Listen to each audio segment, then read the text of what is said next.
Sa unang tingin, ang mga sementong muhon ay parang ordinaryong bagay lamang sa bundok. Madalas itong nilalampasan ng mga hindi marunong tumingin. Ngunit sa mata ng isang veteranong treasure hunter, ang mga ganitong marka ay nagsasalita. Tahimik ngunit malinaw. Ang bawat bitak, ang bawat bato at bawat bakal ay may dalang mensahe. Ang Yamashita Treasure Markers ay hindi basta ginto lamang. Isa itong sistema ng mga sinyales na kailangang basahin ng tama.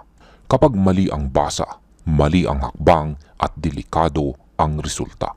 Kaya sa bidong ito ay ibubunyag ko ang masinsinang interpretasyon ng tatlong uri ng muhon na madalas makita sa iisang bundok.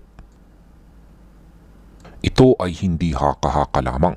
Ito ay produkto ng dekadang obserbasyon, karanasan at pag-unawa sa mga lumang Japanese field markers.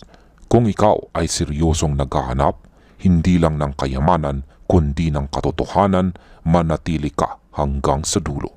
Dahil ang mga plain na semento, ang may bakal at ang may ukit ay hindi hiwalay na palatandaan. Sila ay magkakaugnay at kapag pinagsama mo ang kanilang mensahe, dito nagsisimula ang tunay na lihim. Ang plain na muhon dito na walang ukit ay madalas minamaliit ng karamihan. Ngunit sa Yamashita Treasure Signs, ito ay hindi kailanman walang saysay.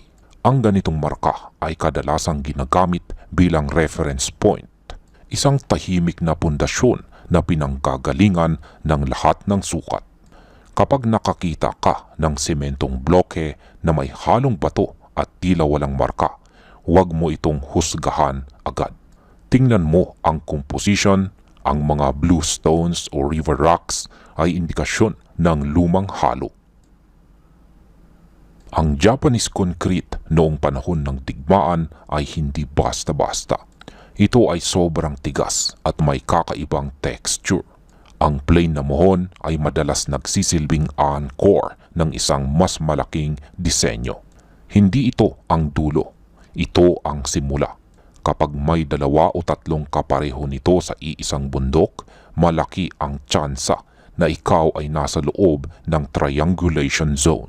Tandaan mo, ang hindi nagsasalita ay kadalasang may pinakamaraming sinasabi. Ang isang tunay na treasure hunter ay marunong makinig sa katahimikan. Kapag 3 o higit pang plain na muhon ang nakita mo sa iisang bundok, hindi ito aksidente. Ito ay disenyo. Ang Yamashita system ay gumagamit ng geometric logic. Hindi basta hukay dito, hukay doon. Ang triangulation ay paraan upang itago ang eksaktong lokasyon ng hindi direktang ipinapakita. Ang bawat muhon ay parang bituin sa mapa. Mag-isa ay walang saysay. Ngunit kapag pinagdikit mo ang linya, dito lumilitaw ang sentro. Dito kadalasan inilalagay ang compartment o tunnel. Hindi ito laging eksakto sa gitna. Minsan ay bahagyang offset base sa natural na terrain. Kaya mahalaga ang obserbasyon sa paligid. May bangin ba? May creek ba? May natural na takip ba? Ang mga sundalong Hapon ay hindi magtatago ng kayamanan sa lantad. Laging may natural na proteksyon. Kapag mali ang triangulation, lalabas kang walang makikita. Kaya huwag magmadali, sukatin sa mata, gumamit ng kompas at igalang ang bundok. Dahil ang bundok ay bahagi ng code. Ang sementong may nakabuong bakal ay isa sa pinakamalakas na palatandaan sa Yamashita Treasure Sign. Ang bakal ay hindi dekorasyon, ito ay direksyon. Kapag ang bakal ay pahiga o pahilis, huwag mong isipin na sira lang ito. Tingnan kung saan ito nakaturo. Ang dulo ng bakal ang nagsasalita. Hindi ito sinasabing nandito ang kayamanan. Sinasabi nito na magpatuloy ka roon. Ang slope na tinuturo nito ay mahalaga. Madalas ang target ay nasa ibaba, hindi sa itaas. Dahil ang mga tunnel ay mas madaling itago sa pababa. Ang haba ng bakal na nakalitaw ay maaari na ring sukat. Depende sa code na ginamit, ngunit huwag mong gawing literal agad. Mas malaga ang direksyon kaysa numero. Tandaan, ang pointer ay gabay, hindi wakas. At kung may plane na muhon sa likod mo at may ukit sa unahan mo, nasa tamang linya ka. Ngunit mag-ingat, ang ganitong mga marka ay minsan inilalagay sa delikadong lugar. Hindi para pumatay, kundi para hadlangan ang padalos-dalos. Hindi lamang direksyon ang sinasabi ng bakal. Sinasabi rin nito ang uri ng lupa na dapat mong hanapin. Kapag ang bakal ay pababa ang turo, madalas ito ay indikasyon ng malambot na lupa sa ibaba. Maaring may hollow o backfield area. Ang mga Japanese engineers noon ay eksperto sa soil reading. Alam nila kung saan madaling hukayin at kung saan matibay. Ang bakal ay parang daliri na nagtuturo sa kahinaan ng bundok. Ngunit huwag mong subukan agad. Obserbahan mo muna. May kakaibang tunog ba kapag tinapakan? May ibang klase ba ng halaman? Ang mga halaman ay natural na detector. Kapag may lumalagong kakaiba, maaring may cavity sa ilalim.